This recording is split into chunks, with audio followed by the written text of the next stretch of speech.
নমস্কার, ইনফিনিটিতে সবাইকে স্বাগতম। প্রিয় দর্শক, আজকের আমরা প্রবেশ করতে যাচ্ছি এমন এক জগতে যা আমাদের চারপাশেই আছে, কিন্তু আমরা পুরোপুরি বুঝতে পারিনি কখনো।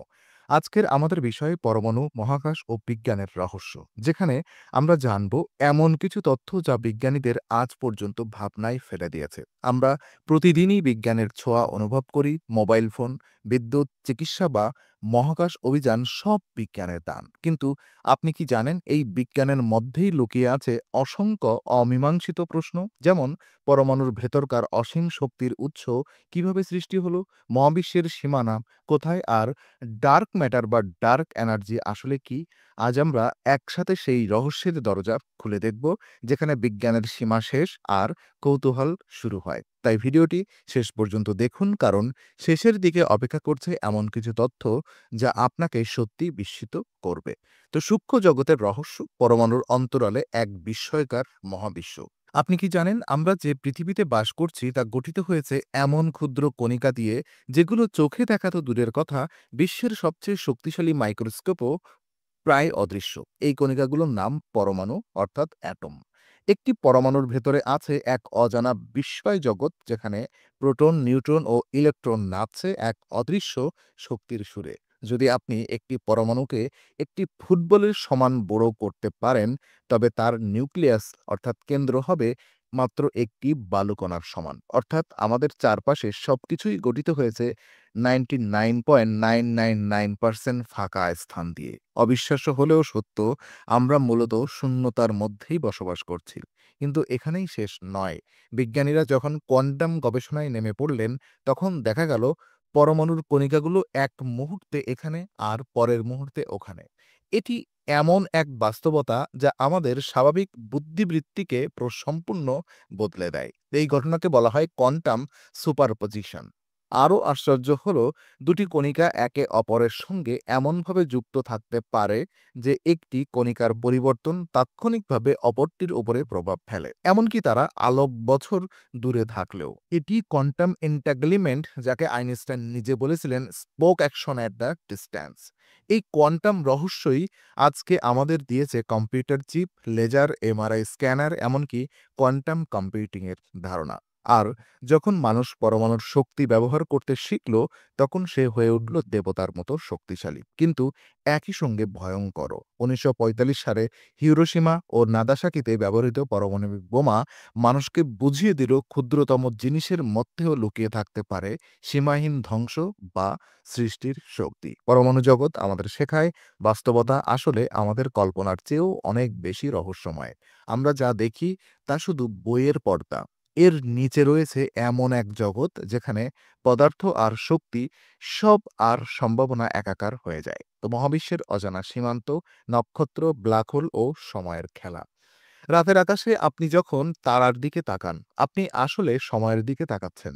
যে তারার আলো আপনি এখন দেখছেন তা হয়তো লক্ষ লক্ষ বছর আগে তার থেকে বের হয়েছিল। অর্থাৎ আপনি যে তারা দেখছেন তা হয়তো এখন আর অস্তিত্বেই নেই।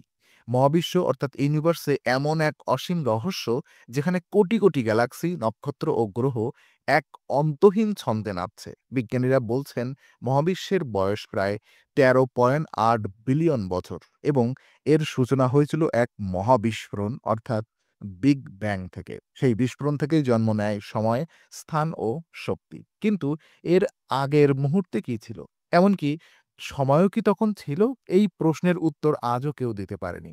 বিগ ব্যাং এর পর ধীরে ধীরে তৈরি হয় প্রথম গ্যালাক্সি, নক্ষত্র এবং পরে গ্রহ। কিন্তু মহাবিশ্বের সবচেয়ে রহস্যময় সৃষ্টি হল ব্ল্যাক হোল। এটি এমন এক অদৃশ্য দানব যা আকর্ষণ শক্তি এত প্রবল যে আলো পর্যন্ত তার কবল থেকে পালাতে পারে না।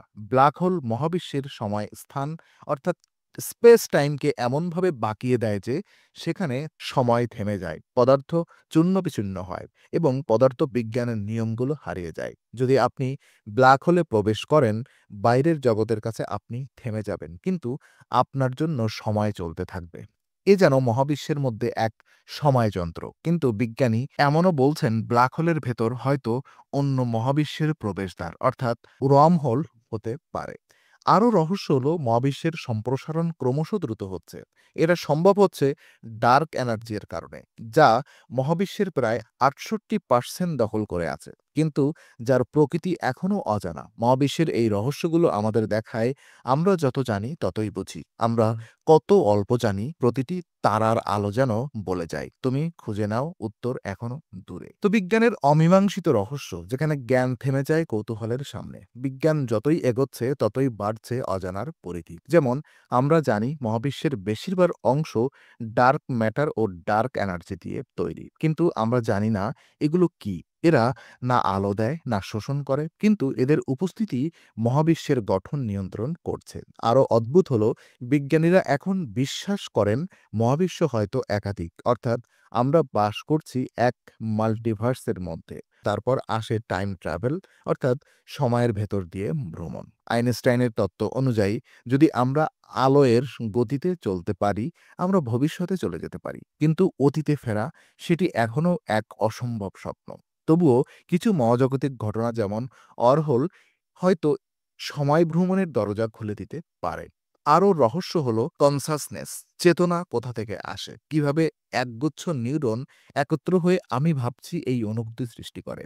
এটি এমন এক রহস্য যা পদার্থবিজ্ঞানের চেয়েও গভীর। সবশেষে আছে কোয়ান্টাম রিয়ালিটি, যেখানে বাস্তবতা নির্ভর করে পর্যবেক্ষণের উপরে, অর্থাৎ আপনি না দেখলে কিছু হয়তো অস্তিত্বই পায় না। বিজ্ঞান যতই জানে ততই নতুন প্রশ্ন উকি দেয়। এটাই বিজ্ঞানকে জীবিত রাখে, কারণ অজানার প্রতি কৌতূহলই মানব সভ্যতার আসল জ্বালানি।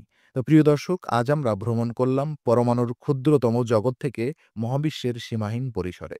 আর বুঝতে পারলাম জ্ঞান যতই বাড়ে রহস্য ততই গভীর হয়। আমরা জানি পরমাণুর ভেতর লুকিয়ে আছে শক্তি, ব্ল্যাক হোলের মধ্যে সময় থেমে যায়, আর বিজ্ঞানের প্রতিটি উত্তর নতুন প্রশ্নের জন্ম দেয়। এই কারণেই মানবজাতি কখনো থেমে থাকে না।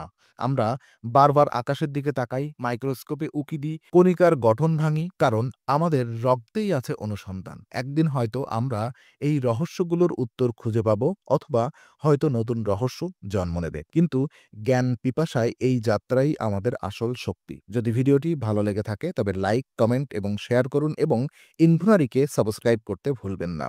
আমরা ফিরব আবার গভীর আরও রহস্যময় বিষয় নিয়ে, যেখানে বিজ্ঞান মিলবে বিস্ময়ের সঙ্গে। যেমন আইনস্টাইন বলেছিলেন, সবচেয়ে সুন্দর অনুভূতি হলো রহস্যময়তাকে উপলব্ধি করা, সেটি সত্যিকারের বিজ্ঞান।